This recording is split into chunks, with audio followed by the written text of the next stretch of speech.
How's it going, everyone? It is I, Anime Outlet, and this is part 3 of What If Deku Had Water Breathing. And now, let's begin. As Bakugo would be smiling on towards Shinobu and Izuku, all of a sudden Izuku would sense something as he would look back right in the direction that Bakugo was in. Quickly, Bakugo would duck under a branch as Izuku would just shrug it off, thinking that it was nothing, continuing to walk up the 2-mile hike that was his house's driveway. So as Izuku would walk up, he would end up reaching his house before he would end up walking in, where he would be greeted by his mother, as she would then greet Shinobu along with Izuku before quickly hurrying them into the dinner room where his grandfather would be awaiting them, as he would just say, "Think of this as an early congratulations for making it to UA. I have full confidence in you making it. Congratulations, Izuku," his grandfather would say, with Izuku smiling. "Thanks, Granddad," he would say, as his grandfather would only nod his head. The family would then dig into their meal as the night would come to an end. As dinner ended, Izuku would ask to walk Shinobu home, which his family would of course agree to. As they would end up leaving Izuku's house, they would end up walking down a path where Izuku would continue this walk for 5 straight miles. However, a burning sensation would go in throughout Izuku's nose. It smelt exactly like smoke. As Izuku would smell this, he would look up into the sky, seeing a huge black burning cloud of smoke funneling into the upper atmosphere. As Izuku would see this, seeing the clouds all around it and seeing everything was playing out, Izuku would end up running along with Shinobu running ahead, as this was her own house after all. As Shinobu would quickly end up running before end up making it onto her own property, where she would end up seeing her house up in flames with a single silhouette inside. She would end up rushing forward. She would end up catching a glimpse of this face's silhouette. It was a deep burning smile written onto the face of one of the people that Izuku and her had resented most, Bakugo Katsuki. He was one who had an insanely powerful quirk. However, his ego had caused many to be drawn away from them, especially with Izuku and Shinobu around to always protect everyone. And so Bakugo Katsuki ended up becoming an outcast among the school because of his such high ego and thinking he could beat everyone, and everyone was just dumber than him. Caused everyone to have sort of a villain persona associated with him. And now Bakugo's buying into that persona. He truly was becoming a villain like everyone had suspected he would be. This would be happening, Bakugo would disappear back into the flames before disappearing all entirely. As Shinobu would end up trying to rush in, Izuku would end up stopping her, shaking her head as they would then look upon the burning flames. There was no screams. It was oddly silent. All they could hear was the burning flames and the wood just crackling under the immense heat. Izuku would shake his head another time. It's no use. They would be screaming right now if they were still alive. I'm sorry, Izuku would say with a cold, stone voice, as Shinobu only just stare on towards him with tears in her eyes. She would end up reaching out her hands, hugging Izuku tightly, crying onto his shoulder. She couldn't believe it. Her own family is dead. As Izuku would stay there until the morning with her, watching on as the flames would burn throughout the night. In the morning, when the flames would subside, Izuku would walk among the wreckage, looking for any sort of ash or bone that may still linger. As Izuku would be looking around, he would end up finding several skull fragments scattered throughout the household, with Izuku picking some of them up, putting them in his hands before crushing them, getting out one of the pots he had in his bag. As Izuku, carrying one of these pots for an unknown reason, would end up grabbing it, putting down those things into it. After Izuku put the bones inside the jar and the crushed fragments inside there as well, Izuku would hand it over to Shinobu. "This is what I found, that's the rest of them. I'm sorry that your parents had to go out like this, Izuku would say towards her, as she would only shake her head. It's fine, Izuku. There's no use to being sad right now. Should rather just be happy that they lived. Although it is quite a sad fate to go out like this. Indeed it is, Izuku would answer.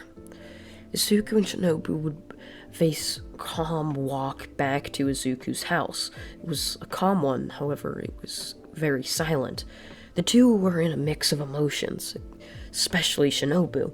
She had just seen the death of her parents, and she honestly didn't know what to think of it. She could have saved them in her mind, but Izuku had told her not to go in, as it's best just to not go and do that, with Izuku also telling her and reminding her, if they were still alive, wouldn't you hear the screams of them? Izuku would have told her this, and Shinobu would have nodded her head, agreeing with it. It was a true statement, after all. If they were alive, they would have still been screaming to death, signifying that they still could have been saved.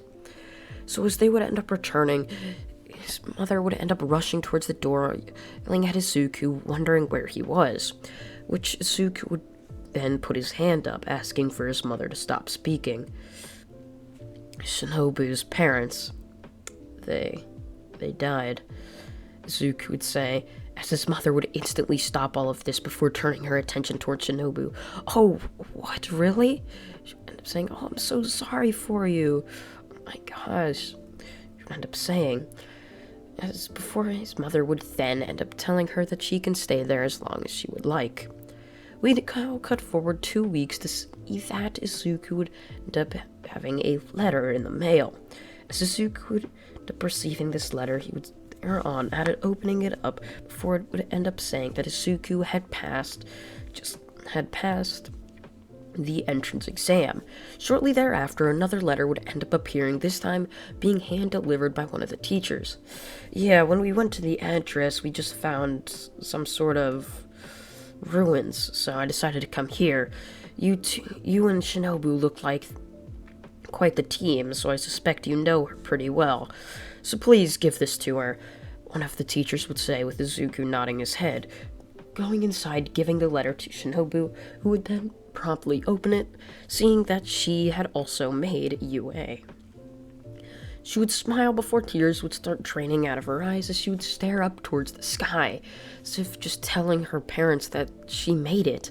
She was now a member at UA, and she couldn't believe it. As tears of sadness turned into joy, as Izuku would pat her on the back. We cut forward another week to see Izuku and Shinobu both walking to school together. As they would end up walking to school, end up walking inside, finding their classroom and sitting down before just staring up at the board. They had both left extremely early because of how long the walk was, so they were extremely late, just underestimating how good their walking speed happened to be. So with them sitting there for an hour or more, finally some of their other classmates would end up walking into class. As all of their classmates would end up walking in, finally, a yellow inchworm-looking thing would slowly inch its way up to the front of the classroom. Good morning, class, the person would say, with Izuku recognizing this person as the one who had given him his letter of acceptance. Today, we are going to be doing a short little exercise. We are going to be going out to a small place just to learn what it means to be a hero. It's kind of a small field trip, but it is on campus after all. It's your first day of UA, so don't really sweat about it, alright?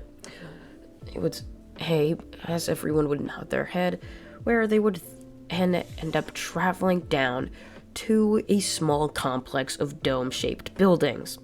Where they would then walk in, it would be the Museum of Heroes, located on the UA campus. As all of them would walk in, admiring the museum, it was about 1/3 of the size of the USJ for any comparison. It was still insanely massive, it just wasn't as big as something like the USJ.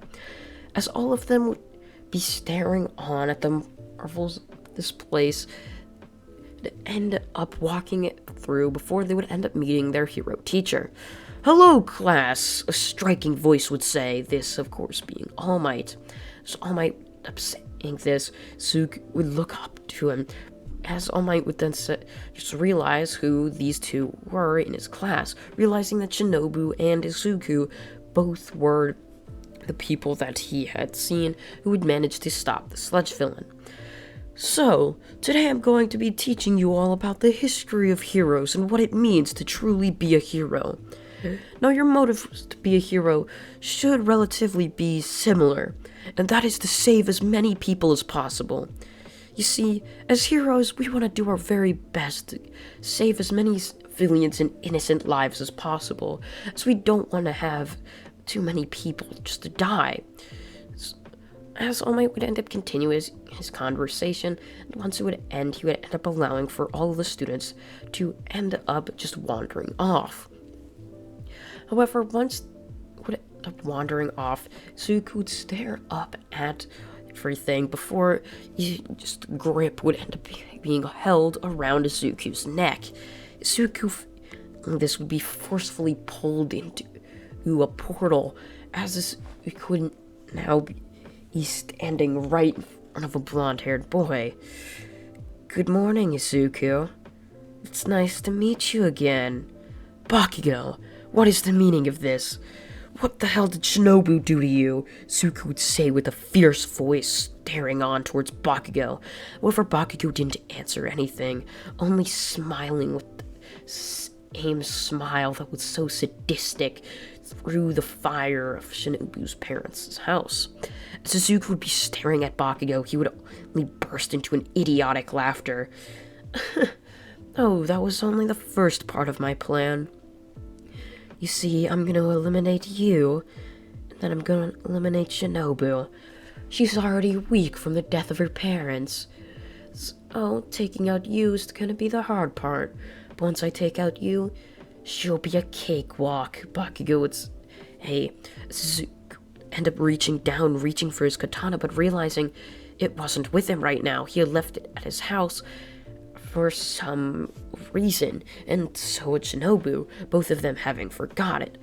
As this just unlucky moment, Zuko reaching down, Bakugo would end up smiling. "Looking for this? You may be thinking you forgot it, but no. I actually got it from you. You went through the portal. It's a shame it's gonna be like when you went through the portal, I managed to steal it from you. So now you're not gonna be able to use it in our fight," Bakugo would say, throwing it up into the air. "You see, back when I was still prideful, and having not been beaten by you a billion times, I would have wanted a fair fight, because I thought I could beat you fair and square. But that's simply not gonna cut it now, Lit. So in order to dumb things down, I need you to be at your weakest point," Bakugo would say. However, before he could utter any other things, Izuku would his hand completely flat, breathing in a deep breath, breathing back out, rushing towards it. Zuko ended up saying, "First form, water surface slash." Zuko would say, slashing Bakugo's upper body straight across. As his upper body, having blood seep out of the slash Zuko had made, Bakugo would stare over towards Zuko in anger. "How dare you!" Bakugo would rushing towards Izuku with an explosion, trying to slam it into the side of Izuku's face. However, none of that would work, with Izuku ducking down beneath it, dodging it easily. "That's not gonna work on me, Bakugo," Izuku would say before stabbing his hand right into Bakugo, or jumping backwards, lifting his hand over his head. "Second form, water wheel," Zuko would say, jumping forward, spinning rapidly, slicing right through Bakugo in a vertical manner, causing Bakugo to be sent flying backwards. Damn it. Kurogiri sent him away. I'm far too weak right now. Must have used too much of my power a week ago during that explosion. Shinobu's parents were quite a hard fight, after all. I must still be recovering, Bakugo would say. Or Kurogiri would end up dropping Izuku back off at the museum. Suzuki would end up holding his head, just in with a headache.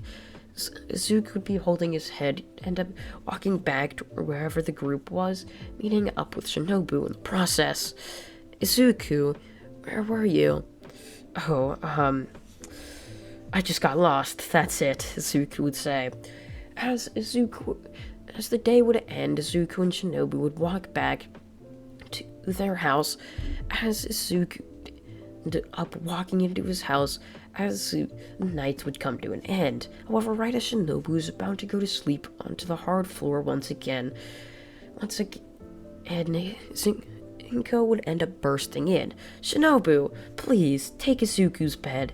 Let damn Izuku sleep on the floor for once. You are a guest after all. And that is where part 3 of What If Deku Had Water Breathing comes to an end. I hope you all did enjoy it, and if you did, please consider subscribing, as it really does help this channel out, and you can even be notified when the other parts of this series do end up coming out. I thank you all for watching once again, and goodbye.